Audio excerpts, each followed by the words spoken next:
The NBA is officially on fire at the moment. The rumors have turned into a full-blown beef, and Michael Jordan dropped a bombshell nobody saw coming.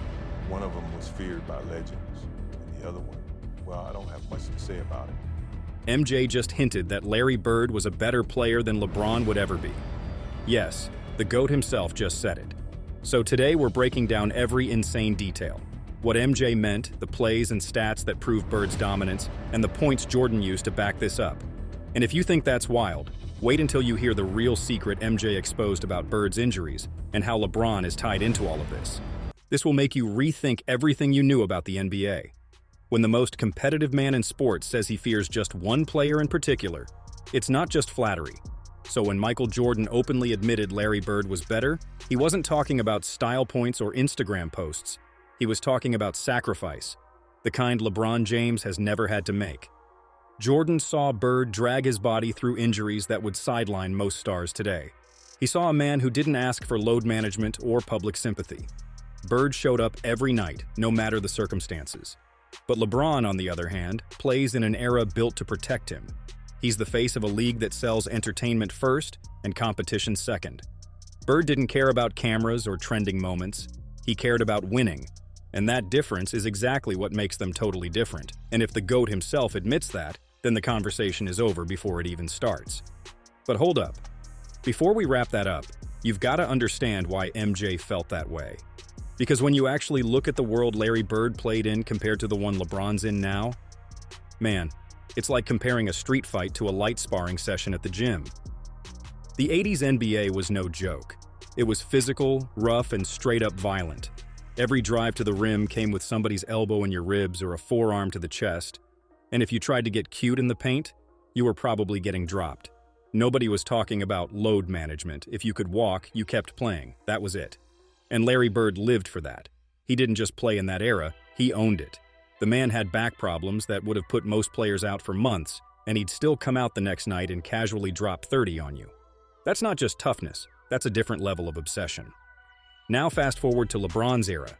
The league today is built for highlight reels, sponsorship deals, and unnecessary longevity. I mean, there's a reason guys are playing 20 seasons now. The rules protect stars like they're museum pieces. Hand checking, gone. Hard fouls, out. Even Shaq said it himself. Because we have shifted away from physicality and shifted away from all that. And he's not lying. The modern NBA is basically entertainment basketball. And yeah, LeBron's so-called greatness fits that version of the game perfectly. He's one of the best in this era, no doubt. But he's had every modern advantage from science to training, recovery tech, all of it. So if you dropped LeBron into Bird's era, where defenders could straight up body slam you at half court, this comparison couldn't even exist. Because back then, you couldn't just rely on speed and muscle. That's the world Bird thrived in. He wasn't the most athletic guy out there, but he didn't need to be. He was the smartest and the most relentless. And 9 times out of 10, that was enough to break you.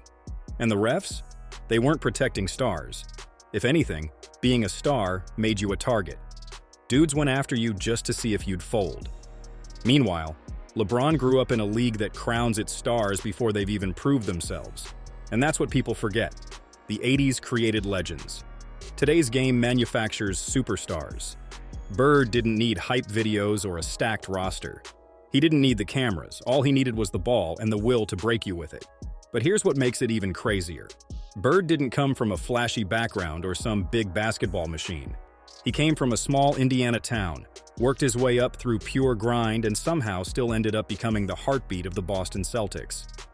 Before the fear and the trash talk, there was the resume, the part where he proved he could take over the league the hard way. In fact, if you look at the numbers alone, it's already ridiculous. I mean, 3 MVPs, 3 NBA titles, 12 All-Star selections, Rookie of the Year, and 2 Finals MVPs. But what makes Bird's story insane is how he got there. Because unlike LeBron, nothing about Bird's rise was guaranteed. This dude came from a tiny town in French Lick, Indiana, with a population of like a few thousand people and 1 gas station. Bird wasn't some media-hyped prodigy. There weren't national cameras following him through high school. There wasn't some ESPN documentary calling him the chosen one. He was just a kid who worked construction and showed up to every game like it was his last shot at something bigger. Then came Indiana State. This wasn't Duke or North Carolina. This was Indiana State. Nobody expected them to even sniff a championship game.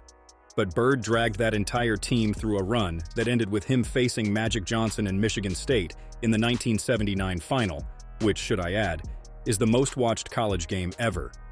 That rivalry basically shaped basketball for the next decade, and more.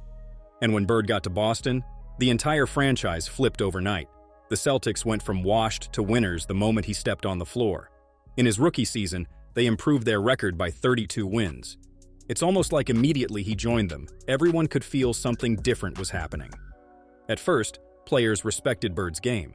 They saw the fundamentals, the IQ, and the leadership. But then they started to fear him, because he could talk trash like nobody else and back every single word up. He'd tell you exactly how and where he was about to beat you, and then do it like it was scripted. And look, people talk about LeBron being dominant, but dominance built in a league where everybody else is soft doesn't hit the same as dominance built in an era that thrived on sheer competitiveness.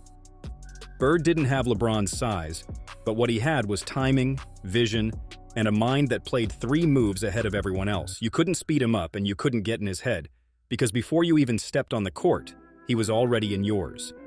Even Jordan admitted Bird was one of the only players who truly scared him. Let that sink in. This is Jordan we're talking about. Bird wasn't chasing stats, followers, or highlight reels. He was chasing rings, and he got them the hard way. He led Boston to 3 championships in an era full of killers like Magic, Kareem, Dr. J, and Isaiah Thomas. Every playoff series was like war, and Bird was always in the middle of it, bleeding, yelling, and still hitting jumpers you could never anticipate. And what makes his resume so wild is that it's compact. Bird played just 13 seasons, that's it. But in that short time, he changed the entire DNA of the NBA. LeBron's resume is good, but it's stretched over 2 decades, different eras, super teams, and rule changes that favor offense. By the mid-'80s, everyone in the league knew the truth. You didn't just play Larry Bird. You survived him. His stats tell one story, sure. But the way other NBA legends talk about him, that is a whole different level, and that's the part LeBron can't touch, no matter how many records he stacks up. And here's where it gets even crazier, because it's one thing for the fans to hype you up. It's another when the legends themselves start admitting their fear when your name comes up. And when you hear what these legends had to say about Bird, you start realizing, this isn't nostalgia talking, it's respect, real earned old school respect. Let's start with Magic Johnson. Magic and Bird weren't just rivals, they were basketball's version of Ali and Frazier. Every time they faced off, the entire NBA stopped to watch. Magic once said Bird was his greatest rival, the one player who could outthink and outplay him on any given night. Their matchups didn't just define the 80s, they saved the league. 2 beasts dragging the NBA into the global spotlight. But between the two, Bird was the colder killer. And Larry Bird was just slicing and dicing them. And I said, oh, I called home. I said, it's true about this boy. Gary Payton, one of the best trash talkers in NBA history, still calls Bird the most dangerous talker the game's ever seen. Bird didn't talk for show, he talked because he knew. He'd tell you exactly how he was going to score on you, then go do it, right in your face. Payton later admitted this on the All the Smoke podcast with Matt Barnes and Steven Jackson. He was the coldest dude I ever seen with that man. And that's old man Larry, not even young Larry. Bird was 34, had a bad back, and was in his second last season when Gary even came into the league. That's the kind of respect that doesn't come from highlights. It comes from fear. And it wasn't just guards or wings feeling it. Sean Kemp, who was a rookie back then, once talked about how Bird humbled him early on. Bird gave him that look, the one that said, "You're not ready for this." Then proceeded to prove it. He let me know from the start of the game what he was gonna do. He really did. He let me know. For the game, he told me, he was like, he just shook his head at me. He said, "Man, it's gonna be a up night for you." So what did he put up? I think he gave me 40. Kemp said that moment changed how he approached the game forever. And if you think that's wild, there's a game where Larry was being guarded by a rookie Dennis Rodman and kept yelling at Rodman's coach, telling him he needed to assign somebody good enough to guard him. And the closer Rodman tried to keep to Bird, the louder he talked about being unguarded all game. Even Kobe Bryant, one of the most obsessive students of basketball ever, studied Larry Bird's technique religiously. Kobe respected skill, IQ, and mentality, and he said Bird had all three: the footwork, the angles, and the timing. And so I would always ask questions and try to learn as much as I could. Right? Bird wasn't faster or stronger, but he was always a step ahead. And for someone like Kobe to recognize that, yeah, that says a lot. And it doesn't stop there. Ask Reggie Miller, John Sally, Gilbert Arenas. When they were asked to pick between Bird and LeBron, they all picked Bird. Larry Bird at his best, LeBron James at his best. Oh, I gotta go with Larry Joe. I'm going to give you Larry Bird in his prime or LeBron in his prime. Larry Bird. Larry Bird would probably beat LeBron 1-on-1. Really? Across eras, the story doesn't change. Every player feared Larry Bird. Now compare that to LeBron. He's a great player, no one denies that. But you never hear legends talk about respecting him. Not even close. In fact, LeBron has spent most of his career telling people he's the GOAT, trying to convince everyone instead of letting his presence do the talking. That one right there made me the greatest player of all time. For That's so what I many felt. reasons. And that's the difference. LeBron's dominance is loud, polished, and branded. Bird's dominance was quiet, personal, and unforgettable. So when the greats, the true greats, talk about fear and respect, one name always comes up first. And it's definitely not LeBron. In fact, let's be real for a second, and stop trying to be safe and diplomatic with this. LeBron isn't anywhere near as good as Prime Bird. It's just that simple. When people talk about Larry Bird's greatest moments, they usually throw around words like clutch, tough, or old school. But that barely scratches the surface. Bird didn't just show up in big moments, he created them. And if you want proof of that, roll the tape from May 22nd, 1988. Game 7. Watching from the sideline, Bird is open. Do they want him to take that shot? Celtics versus Hawks. This was Bird in full villain mode. Dominique Wilkins dropped 47 points trying to drag Atlanta to the finish line. I mean, it was basically two guys trading haymakers for 48 minutes. But when the fourth quarter hit, Bird went nuclear. He dropped 20 points in the final 12 minutes, and I'm talking mid-range jumpers, off-balance floaters, and even a three, right in Wilkins' face. And guess what? The Celtics won 118-116. That Game 7 showed Bird's killer instinct. But 1986? That was him playing GOAT-level basketball. It was Game 6 against Houston. In Boston's final game, Bird racked up 29 points, 11 rebounds, and 12 assists. A triple-double that wrapped up the series and gave him his third championship. The Celtics won 67 games that year, and guess who was responsible for that? And we can't skip the three-point contest trilogy because that's just Bird showing off. In 1986, 87, and 88, Bird won all three. But it all started in the locker room before his first one. So he walked in, looked around at all the other shooters and went, "All right, which one of you is coming in second?" Then he walked out. He didn't even take off his warm-up jacket for the final round, and he literally shot the money ball, held up his finger before it even dropped, and walked off. Walk around. You might do a little something. Nah, you ain't got. Nah, you shot yourself out in warm-ups. Talking about Leon Wood. He said, nah, you shot yourself out. Who coming in second? Let's take the picture. And that's the thing. Bird's biggest moments weren't random explosions. They were patterns. Every elimination game, and every time the Celtics season was on the line, Bird's numbers spiked. He averaged 27 points, 10 rebounds, and 7 assists in elimination games across his playoff career. Let's not forget the 1981 NBA Finals either. Bird was only in his second season, and the Celtics were down 3-1 against the Sixers in the Eastern Finals. They came back and won the series in Game 7, then beat Houston for the title. Bird averaged nearly a triple-double during that stretch. There's also the 1985 game against the Blazers, where Bird decided to play that entire game left-handed. Against Percy. He finished with 47 points, 14 rebounds, 11 assists, and the Celtics won in overtime. Afterward, when a reporter asked why he did it, Bird said he was saving his right hand for the Lakers. See, every era produces talent, but not every era produces a player like Bird. And when you look back now, all those plays are proof. Proof that Bird was different. Because when you stack Larry Bird against LeBron James, and I mean actually put their stats side by side, not the highlight reels or the fan edits, the truth starts to hurt a little. Start with the boards. Larry Bird averaged 10 rebounds per game, which is nearly 3 more than LeBron's career average. And Bird was doing that in an era that had Moses Malone, Kareem Abdul-Jabbar, Robert Parrish, and Charles Barkley. Then there's the free throw line. Bird shot 88.6% for his career, while LeBron hovers around 73%. And we can't ignore the three-point contest that Bird won 3 times. Meanwhile, LeBron's been in the league for 2 decades and never even entered one. Think about that. The most hyped player of this generation never stepped up to prove he's the best shooter in a league that literally celebrates shooting. What about shooting efficiency? Bird hit 49.6% from the field, 37.6% from 3, and nearly 90% from the line. That's borderline 50-40-90 before that stat even had a name. LeBron's career averages are great, but Bird's consistency from all levels, especially in big moments, is what sets him apart. And if you want to talk about clutch, Bird's per 36 playoff stats tell the story. He averaged about 24 points, 10 rebounds, and 6 assists. That's the thing. Bird's production didn't inflate with extra possessions or softer defenses. It was earned through intelligence, positioning, and toughness.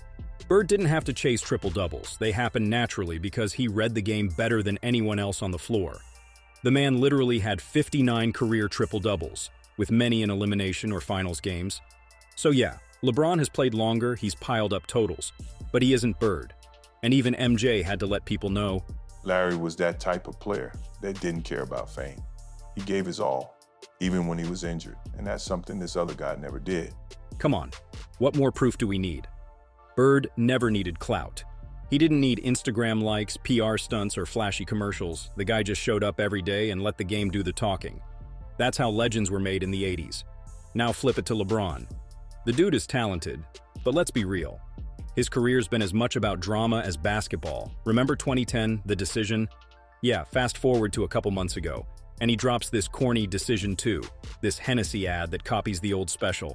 LeBron, fans want to know where you're taking your talents this year. What's your decision? In this fall, man, this is tough. In this fall, I'm gonna be taking my talents to Hennessy VSOP. People called it a cash grab, and honestly, yeah, it kind of felt like it. Then there's Bronny. LeBron's influence basically got this kid in the NBA, because if we are being honest, there's definitely a much better player in some slum that's way better and more deserving of that Lakers spot. But of course he's LeBron's son. That's what the NBA has turned into under LeBron's leadership. And just to spice things up, a social media personality, DJ Academics, exposed that LeBron had been cheating on his wife, Savannah, earlier this year. And this begs the question, with all this drama surrounding him, how's it possible for him to focus on the game itself? Meanwhile, Bird had zero of that.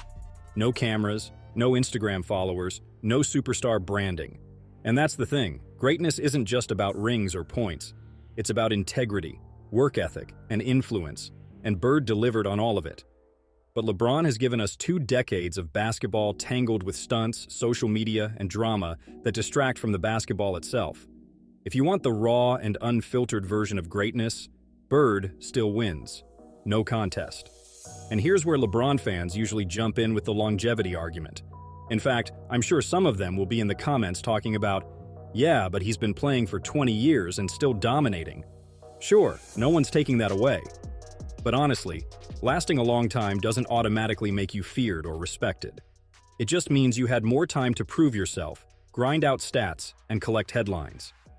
True respect comes fast when you're untouchable on the court like Bird, not because you stuck around. Larry Bird didn't need 20 seasons to cement his legend, he did it in 13.